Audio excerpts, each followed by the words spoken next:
నమస్కారం. టీవీ 924 ప్రత్యేక వార్తా విభాగానికి స్వాగతం. ఈరోజు అమెరికా స్థానిక వార్తల్లోని ముఖ్యమైన విశేషాలను తెలుసుకుందాం. ముందుగా కాలిఫోర్నియాలో నెలకొన్న పరిస్థితుల గురించి. ఆరెంజ్ కౌంటీలో ఇటీవల సంభవించిన ప్రమాదకర రసాయన లీకేజీ నేపథ్యంలో గవర్నర్ న్యూసం పెద్ద ఎత్తున స్పందించారు.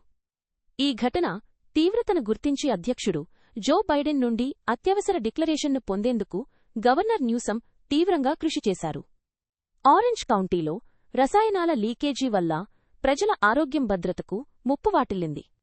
దీనిపై స్థానిక అధికారులు వెంటనే చర్యలు తీసుకున్నప్పటికీ పరిస్థితి తీవ్రతను దృష్టిలో ఉంచుకుని రాష్ట్ర కేంద్ర ప్రభుత్వాల మద్దతు అవసరమని న్యూసం భావించారు. ఈ డిక్లరేషన్ ద్వారా ఫెడరల్ నిధులు వనరులు ఆరెంజ్ కౌంటీకి అందుబాటులోకి వస్తాయి. ఇది రసాయన వ్యర్థాలను శుభ్రం చేయడానికి, ప్రభావిత ప్రాంతాలను పునరుద్ధరించడానికి, ప్రజలకు అవసరమైన సహాయాన్ని అందించడానికి ఉపయోగపడుతుంది. గతంలో ఇలాంటి సంఘటనలు జరిగినప్పుడు ఫెడరల్ సహాయం అందించడంలో జాప్యం జరిగేది. కాని ఈసారి గవర్నర్ న్యూసం చురుకుగా వ్యవహరించడం వల్ల త్వరితగతిన అత్యవసర డిక్లరేషన్ లభించడం భవిష్యత్తులో ఇలాంటి విపత్తులను ఎదుర్కోవడానికి ఒక నమూనాగా నిలుస్తుందని నిపుణులు అభిప్రాయపడుతున్నారు. ఇక వాషింగ్టన్ డీసీ నుండి ఒక ఆసక్తికరమైన వార్త. ఇటీవల వైట్ హౌస్ సమీపంలో జరిగిన కాల్పుల ఘటన దేశవ్యాప్తంగా కలకలం రేపింది. ఆ ఘటన సమయంలో లైవ్ రిపోర్టింగ్ చేస్తూ వైరల్గా మారిన రిపోర్టర్ దీనిపై స్పందించారు. అప్పటి పరిస్థితిని వివరిస్తూ తన అనుభవాన్ని పంచుకున్నారు. దేశ రాజధానిలో అలాంటి భయానక వాతావరణం నెలకొనడం ఆందోళన కలిగించిందని, అయితే జర్నలిస్టుగా తన విధిని నిర్వర్తించానని ఆయన తెలిపారు. క్షణాల వ్యవధిలో కాల్పులు జరగడం, ప్రజలు భయాందోళనలకు గురవడం, భద్రతా దళాలు అప్రమత్తం కావడమంతా కళ్ల ముందు జరిగిందని ఆయన చెప్పారు. ఈ సంఘటన జాతీయ భద్రత మీడియా రిపోర్టింగ్ విధానాలపై మరోసారి చర్చకు దారితీసింది. ఆ రిపోర్టర్ చూపిన ధైర్యం, నిబద్ధతకు పలువురు ప్రశంసలు కురిపిస్తున్నారు. తదుపరి టెక్సాస్ రాజకీయాలపై ఒక కీలకమైన అంశం. టెక్సాస్ రిపబ్లికన్ పార్టీలో అంతర్గత విభేదాలు తీవ్రస్థాయికి చేరాయి. Senior senator John Cornyn, attorney general Ken Paxton మధ్య జరుగుతున్న పోరాటం పార్టీని రెండుగా చీలుస్తోందని ఆందోళన వ్యక్తమవుతోంది. ఈ ఇద్దరు నాయకులు ఒకరిపై ఒకరు తీవ్ర ఆరోపణలు చేసుకుంటూ బహిరంగంగా విమర్శించుకుంటున్నారు. ఇది రాబోయే ఎన్నికల్లో పార్టీ అవకాశాలపై తీవ్ర ప్రభావం చూపుతుందని రిపబ్లికన్లు ఆందోళన చెందుతున్నారు. కార్నిన్, పాక్స్టన్ మధ్య ఈ వైరం చాలా కాలంగా నడుస్తోంది. పాక్స్టన్ చుట్టూ ఉన్న చట్టపరమైన వివాదాలు, అవినీతి ఆరోపణలు, అలాగే కార్నిన్ కేంద్ర ప్రభుత్వం పట్ల చూపే వైఖరి ఈ వివాదానికి ప్రధాన కారణాలు. ఈ పోరు పార్టీ కార్యకర్తలలో గందరగోళాన్ని సృష్టించడమే కాకుండా టెక్సాస్ రిపబ్లికన్ పార్టీని బలహీనపరుస్తుందని రాజకీయ విశ్లేషకులు అభిప్రాయపడుతున్నారు. ముఖ్యంగా రాబోయే కీలక ఎన్నికల ముందు ఇలాంటి అంతర్గత కలహాలు పార్టీకి తీవ్ర నష్టం కలిగిస్తాయని అంటున్నారు. టెక్సాస్లోనే మరో రాజకీయ వార్త. US senate Republican primary run of అభ్యర్థులు ఎన్నికలకు సిద్ధమవుతున్నారు. ఇటీవల జరిగిన ప్రైమరీ ఎన్నికల్లో ఏ అభ్యర్థికి స్పష్టమైన మెజారిటీ రాకపోవడంతో మొదటి 2 స్థానాల్లో నిలిచిన అభ్యర్థులు రన్ ఆఫ్ ఎన్నికల్లో తలపడనున్నారు. ఈ రన్ ఆఫ్ ఎన్నికలు టెక్సాస్ రాజకీయాల్లో చాలా కీలకం. ప్రధానంగా 2 గ్రూపులుగా విడిపోయిన రిపబ్లికన్ పార్టీలో ఈ రన్ ఆఫ్ విజయం ఎవరికి దక్కుతుందో ఆసక్తికరంగా మారింది. అభ్యర్థులు తమ ప్రచారాన్ని ముమ్మరం చేస్తూ తమ విధానాలను ప్రజలకు వివరిస్తున్నారు. ఈ రన్ ఆఫ్ ఫలితం టెక్సాస్ రిపబ్లికన్ పార్టీ భవిష్యత్తును నిర్ణయిస్తుందని రాజకీయ నిపుణులు చెబుతున్నారు. ఈ ఎన్నికలు కేవలం వ్యక్తిగత విజయాలు కాకుండా పార్టీలోని 2 ప్రధాన వర్గాల బలాబలాలను నిర్ణయిస్తాయి. ఇక సంగీత ప్రపంచం నుండి ఒక ఆసక్తికరమైన వార్త. 2026 అమెరికన్ మ్యూజిక్ అవార్డ్స్ AMA వేడుకల్లో కొరియన్ పాప్ సంచలనం BTS artist of the year పురస్కారాన్ని గెలుచుకుంది. ఇది వారికి అంతర్జాతీయ స్థాయిలో లభించిన మరో గొప్ప గుర్తింపు. అయితే ఈసారి అవార్డుల వేడుకలో టేలర్ స్విఫ్ట్ అభిమానులకు నిరాశ ఎదురైంది. ఆమె నామినేట్ అయిన 8 విభాగాల్లో ఒక్కటి కూడా గెలుచుకోలేకపోయింది. టేలర్ స్విఫ్ట్ సంగీత ప్రపంచంలో ఒక అగ్రతార అయినప్పటికీ ఈసారి BTS ప్రభంజనం ముందు ఆమె వెనకబడింది. BTSకు ఈ అవార్డు లభించడం కొరియన్ పాప్ సంగీతానికి అంతర్జాతీయంగా పెరుగుతున్న ఆదరణకు నిదర్శనం. ఇది వారికి ప్రపంచవ్యాప్తంగా ఉన్న అభిమానులకు ఒక గొప్ప విజయం. ఈ అవార్డుల ఫలితాలు సంగీత పరిశ్రమలో మారుతున్న ధోరణులను, కొత్త తరం కళాకారుల ప్రభావాన్ని సూచిస్తున్నాయి. చివరగా ఒక విషాదవార్త. ప్రపంచ ప్రఖ్యాత జార్జ్ సాక్సోఫోనిస్ట్ సోనీ రోలిన్స్ 95 సంవత్సరాల వయసులో కన్నుమూశారు. జార్జ్ సంగీత చరిత్రలో ఆయన ఒక దిగ్గజం. తన సాక్సోఫోన్ నైపుణ్యంతో వినూత్న శైలితో దశాబ్దాలపాటు సంగీత ప్రియులను అలరించారు. ఆయన మరణంతో సంగీత ప్రపంచం ఒక గొప్ప కళాకారుడిని కోల్పోయింది. రోలిన్స్ తన కెరీర్లో అనేక అవార్డులు పురస్కారాలు అందుకున్నారు. ఆయన సంగీతం అనేక మంది కళాకారులకు ప్రేరణనిచ్చింది. జార్జ్ సంగీతంలో ఆయన చేసిన సేవలు అందించిన తోడ్పాటు చిరస్మరణీయం. ఆయన సంగీతం తరతరాలకు స్ఫూర్తినిస్తూనే ఉంటుంది. సోనీ రోలిన్స్ ఆత్మకు శాంతి చేకూరాలని టీవీ 924 ఆశిస్తోంది. ఈ రోజు వార్త విశేషాలు ఇంతటితో సమాప్తం. మళ్ళీ రేపు మరిన్ని వార్తలతో కలుద్దాం. చూస్తూనే ఉండండి టీవీ 924. నమస్కారం. టీవీ 924 ప్రత్యేక వార్తలకు స్వాగతం. నేను మీ అనిత. ఈ రోజు భారతదేశంలో చోటు చేసుకున్న ముఖ్యమైన సంఘటనలు, వాటి ప్రభావాలను వివరంగా పరిశీలిద్దాం. ముందుగా అంతర్జాతీయ వేదికపై భారతదేశ పాత్ర గురించి ఒక వార్త. క్వాడ్ విదేశాంగ మంత్రులు కీలక నిర్ణయాలు తీసుకున్నారు. ఇండో పసిఫిక్ ప్రాంతంలో నిఘా పెంచడం, కీలక ఖనిజాల సహకారంపై వారు ఒక ఒప్పందానికి వచ్చారు.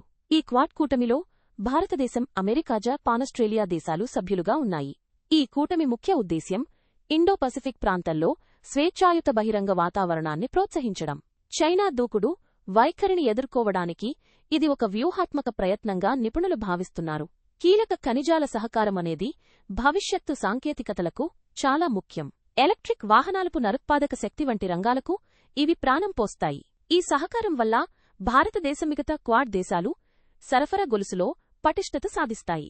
అలాగే నిఘా వ్యవస్థను బలోపేతం చేయడం ద్వారా ఈ ప్రాంతంలో భద్రతను మెరుగుపరచవచ్చని క్వాడ్ దేశాలు భావిస్తున్నాయి. ఇది భారతదేశ భద్రతకు, ఆర్థిక అభివృద్ధికి చాలా కీలకమైన పరిణామం.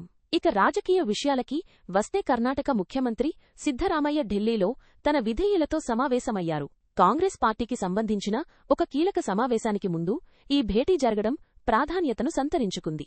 లోక్సభ ఎన్నికల ఫలితాల తరువాత కర్ణాటకలో కాంగ్రెస్ పార్టీ పనితీరు, భవిష్యత్తు వ్యూహాలపై ఈ సమావేశంలో చర్చించినట్లు తెలుస్తోంది. పార్టీలో అంతర్గత విభేదాలు, నాయకత్వ మార్పులపై వదంతులు వస్తున్న నేపథ్యంలో ఈ సమావేశం ప్రాధాన్యత సంతరించుకుంది. ముఖ్యమంత్రి తన విధేయులతో చర్చించడం ద్వారా పార్టీలో తన పట్టును నిలబెట్టుకోవడానికి ప్రయత్నిస్తున్నట్లు విశ్లేషకులు భావిస్తున్నారు. ఈ భేటీ తరువాత జరిగే కాంగ్రెస్ సమావేశంలో కర్ణాటక రాజకీయాలకు సంబంధించి ఎలాంటి కీలక నిర్ణయాలు తీసుకుంటారో వేచి చూడాలి. ఢిల్లీలో మరో ఆసక్తికర పరిణామం. ఢిల్లీ జింఖానా క్లబ్ ఖాళీ చేయడానికి ముందు తగిన నోటీసు ఇస్తామని కేంద్ర ప్రభుత్వం ఢిల్లీ హైకోర్టుకు హామీ ఇచ్చింది. గత కొంతకాలంగా ఈ క్లబ్ యాజమాన్యం, ప్రభుత్వాల మధ్య భూ వివాదం నడుస్తోంది. ఆక్రమణలు, ఇతర నిబంధనల ఉల్లంఘనలు ఉన్నాయని ప్రభుత్వం వాదిస్తోంది. ఈ కేసులో న్యాయస్థానం జోక్యం చేసుకోవడం వల్ల క్లబ్ సభ్యులకు కొంత ఊరట లభించింది. ప్రభుత్వం నోటీసు ఇవ్వకుండా అకస్మాత్తుగా ఖాళీ చేయాలని ఆదేశించదని ఈ హామీ స్పష్టం చేస్తుంది. ఇది క్లబ్ సభ్యులకు తదుపరి చర్యలకు సిద్ధం కావటానికి, న్యాయ పోరాటం కొనసాగించడానికి అవకాశం కల్పిస్తుంది. ఈ వ్యవహారం ఢిల్లీలోని ఇతర వారసత్వ సంస్థల భవిష్యత్తుపై ఎలాంటి ప్రభావం చూపుతుందో చూడాలి. విద్యార్థులకు సంబంధించిన ఒక ముఖ్యమైన వార్త. సీబీఎస్ఈ ఆన్సర్ స్క్రిప్ట్ తప్పుల వివాదంపై కాంగ్రెస్ నాయకుడు రాహుల్ గాంధీ స్పందించారు. మూల్యాంకన లోపాల కారణంగా ఒక విద్యార్థికి అన్యాయం జరిగిందని ఆమెకు మద్దతుగా రాహుల్ గాంధీ నిలిచారు. 12వ తరగతి ఫలితాల విషయంలో ఒక విద్యార్థిని ఆశించిన మార్కులు రాకపోవడంతో ఆన్సర్ షీట్లను మళ్లీ పరిశీలించుకోగా మూల్యాంకనంలో తప్పులు బయటపడ్డాయి. ఇది సీబీఎస్ఈ మూల్యాంకన ప్రక్రియపై తీవ్ర అనుమానాలకు దారితీసింది. వేలాది మంది విద్యార్థుల భవిష్యత్తును ప్రభావితం చేసే ఇలాంటి లోపాలు పునరావృతం కాకుండా చూడాలని రాహుల్ గాంధీ ప్రభుత్వాన్ని డిమాండ్ చేశారు. ఈ ఘటన మూల్యాంకన పద్ధతులను మెరుగుపరచాల్సిన అవసరాన్ని స్పష్టం చేస్తుంది. విద్యార్థుల భవిష్యత్తుకు భరోసా కల్పించడానికి సీబీఎస్ఈ తక్షణ చర్యలు తీసుకోవాలని విద్యావేత్తలు కోరుతున్నారు. వాతావరణం గురించి మాట్లాడుకుంటే, భారతదేశంలో అత్యంత వేడి వాతావరణం నౌతప ప్రారంభమైంది. రాబోయే 9 రోజులు దేశవ్యాప్తంగా తీవ్రమైన ఎండలు, వడగాలులు కొనసాగుతాయి. నౌతప అనేది హిందూ క్యాలెండర్ ప్రకారం రోహిణీ నక్షత్రం ప్రవేశించిన తర్వాత 9 రోజులు అత్యంత వేడిగా ఉండే కాలాన్ని సూచిస్తుంది. ఈ సమయంలో ఉష్ణోగ్రతలు రికార్డు స్థాయికి చేరే అవకాశం ఉంది. ఇప్పటికే దేశంలోని అనేక ప్రాంతాల్లో ఉష్ణోగ్రతలు 45 డిగ్రీల సెల్సియస్ దాటాయి.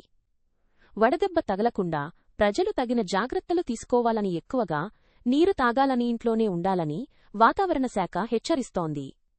వేసవి తీవ్రత దృష్ట్యా రైతులు తమ పంటలకు నీటిపారుదలపై ప్రత్యేక శ్రద్ధ వహించాలి. మరోవైపు వివాదాస్పద డేరా సచ్చా సౌదా అధిపతి రామ్ రహీంకు 2017లో దోషిగా నిర్ధారించినప్పటి నుండి 16సారి పెరోల్ మంజూరు చేయబడింది. మత బోధకుడి ముసుగులో లైంగిక ఆరోపణలు, హత్య కేసుల్లో దోషిగా తేలిన రామ్ రహీంకు తరచుగా పెరోల్ మంజూరు చేయడంపై ప్రజల నుండి తీవ్ర విమర్శలు వస్తున్నాయి. ఈ తరచూ పెరోల్ మంజూరు ప్రభుత్వ నిర్ణయంపై ప్రశ్నలు లేవనెత్తుతోంది. సాధారణ ఖైదీలకు పెరోల్ నిబంధనలు కఠినంగా ఉండగా రామ్ రహీంకు మాత్రం తరచుగా పెరోల్ లభిస్తుందని విమర్శకులు ఆరోపిస్తున్నారు. ఇది న్యాయ వ్యవస్థపై ప్రజల నమ్మకాన్ని దెబ్బతీస్తుందని కొందరు అభిప్రాయపడుతున్నారు. ఆర్థిక రంగాన్ని పరిశీలిస్తే భారత స్టాక్ మార్కెట్ నేడు పతనాన్ని చవిచూసింది. నిఫ్టీ 23,400 పాయింట్ల దిగువకు పడిపోగా సెన్సెక్స్ 500 పాయింట్లకు పైగా కోల్పోయింది. నెలవారీ ఫ్యూచర్స్ అండ్ ఆప్షన్స్ ఎఫ్ మరియు ఓ గడువు ముగియడం అంతర్జాతీయ మార్కెట్లలో నెలకొన్న అస్థిరత ఈ పతనానికి ప్రధాన కారణాలుగా మార్కెట్ విశ్లేషకులు భావిస్తున్నారు. పెట్టుబడిదారులు లాభాల స్వీకరణకు మొగ్గు చూపడం కూడా మార్కెట్ పతనానికి ఒక కారణం. ఐటీ, ఫైనాన్షియల్, బ్యాంకింగ్ రంగాలు నష్టాలను నమోదు చేశాయి. అంతర్జాతీయంగా మధ్యప్రాచ్యంలో శాంతి ఆశలు మసకబారడంతో రూపాయి మారకం విలువ అమెరికా డాలర్తో పోలిస్తే 95.43కు పడిపోయింది. డాలర్ బలపడటం, విదేశీ పెట్టుబడులు దేశం నుండి తరలిపోవడం రూపాయి పతనానికి కారణమయ్యాయి. ముడి చమురు ధరల పెరుగుదల కూడా రూపాయిపై ఒత్తిడిని పెంచుతుంది. ఈ పరిణామాలు భారత ఆర్థిక వ్యవస్థపై ఎలాంటి ప్రభావం చూపుతాయో వేచి చూడాలి. ఇవి ఈరోజు భారతదేశంలో చోటు చేసుకున్న ముఖ్యమైన వార్తలు. మరింత సమాచారంలో తైన విశ్లేషణ కోసం టీవీ 924 చూస్తూనే ఉండండి. నమస్కారం. టీవీ 9 అంతర్జాతీయ వార్తలకు స్వాగతం. ఈరోజు ప్రపంచవ్యాప్తంగా జరిగిన ముఖ్య సంఘటనలను, వాటి ప్రభావాలను విశ్లేషిద్దాం. ముందుగా ఇండో పసిఫిక్ ప్రాంతంలో భద్రత సహకారంపై దృష్టి సారిద్దాం. క్వాడ్ కూటమిలోని 4 దేశాలు భారత్, అమెరికా, జపాన్, ఆస్ట్రేలియా విదేశాంగ మంత్రులు కీలక సమావేశం నిర్వహించారు. ఇండో పసిఫిక్ ప్రాంతంలో నిఘా సామర్థ్యాలను మెరుగుపరచడంక్లిష్టమైన ఖనిజాల సహకారాన్ని పెంపొందించడంపై ఈ సమావేశంలో ప్రధానంగా చర్చించారు. చైనా ఆధిపత్యాన్ని ఎదుర్కోవడానికి ఈ ప్రాంతంలో స్వేచ్ఛాయుత బహిరంగ వాతావరణాన్ని ప్రోత్సహించడానికి క్వాడ్ కూటమి స్థాపించబడింది. ఈ సమావేశం ప్రాంతీయ భద్రతకు, ఆర్థిక స్థిరత్వానికి చాలా ముఖ్యమైనది. క్లిష్టమైన ఖనిజాల సహకారం అంటే అరుదైన భూగర్భ లోహాల సరఫరా గొలుసులో చైనా గుత్తాధిపత్యాన్ని తగ్గించి ప్రత్యామ్నాయ వనరులను అభివృద్ధి చేయడం. ఇది ప్రపంచ ఆర్థిక వ్యవస్థకు చాలా కీలకం. దేశాల మధ్య సైనిక, ఆర్థిక బంధాలను బలపరుస్తుంది. భవిష్యత్తులో ఈ ప్రాంతంలో ఎలాంటి మార్పులు వస్తాయో చూడాలి. ఇక ప్రపంచ మార్కెట్ల విషయానికి వస్తే రూపాయి విలువ క్షీణించడం ఆందోళన కలిగిస్తోంది. మధ్యప్రాచ్యంలో శాంతి ఆశలు సన్నగిల్లడంతో అంతర్జాతీయ మార్కెట్లో చమురు ధరలు పెరిగే అవకాశం ఉంది. దీని ప్రభావం భారత రూపాయిపై పడింది. డాలర్తో పోలిస్తే రూపాయి విలువ 95.43కి పడిపోయింది. రూపాయి విలువ తగ్గడం వల్ల దిగుమతులు ఖరీదవుతాయి, ముఖ్యంగా చమురు దిగుమతులు. ఇది దేశ ఆర్థిక వ్యవస్థపై, ద్రవ్యోల్బణంపై తీవ్ర ప్రభావం చూపుతుంది. గతంలో కూడా మధ్యప్రాచ్య సంక్షోభాలు ప్రపంచ ఆర్థిక వ్యవస్థను ప్రభావితం చేశాయి. ఇప్పుడు కూడా అదే పరిస్థితి. మధ్యప్రాచ్యంలో స్థిరత్వం లేకపోవడం ప్రపంచ ఆర్థిక వ్యవస్థకు పెద్ద సవాలు. అమెరికాలో జరిగిన ఒక అంతర్జాతీయ ఘటనను ఇప్పుడు చూద్దాం. 2026 అమెరికన్ మ్యూజిక్ అవార్డ్స్లో BTS artist of the year అవార్డును గెలుచుకుంది. ఇది దక్షిణ కొరియా సంగీత బృందం. ప్రపంచవ్యాప్తంగా వారికి అద్భుతమైన అభిమానులు ఉన్నారు. ఒక ఆసియా బృందం ఈ అంతర్జాతీయ అవార్డును గెలుచుకోవడం పాశ్చాత్య సంగీత రంగంలో వారి ప్రాబల్యాన్ని తెలియజేస్తుంది. ప్రపంచవ్యాప్తంగా సంస్కృతుల మధ్య సరిహద్దులు చెరిగిపోతున్నాయని దీని అర్థం. సంగీతం ఎలా దేశాల మధ్య దూరాన్ని తగ్గించి ప్రజలను కలుపుతుందో దీని ద్వారా అర్థం చేసుకోవచ్చు. మరోవైపు అమెరికాలో legendary George saxophonist Sony Rollins 95 ఏళ్ల వయసులో కన్నుమూశారు. ఆయన ప్రపంచ జాజ్ సంగీతంలో ఒక దిగ్గజం. ఆయన మరణం సంగీత ప్రపంచానికి తీరని లోటు. రోలిన్స్ తనదైన శైలితో దశాబ్దాలపాటు సంగీత ప్రియులను అలరించారు.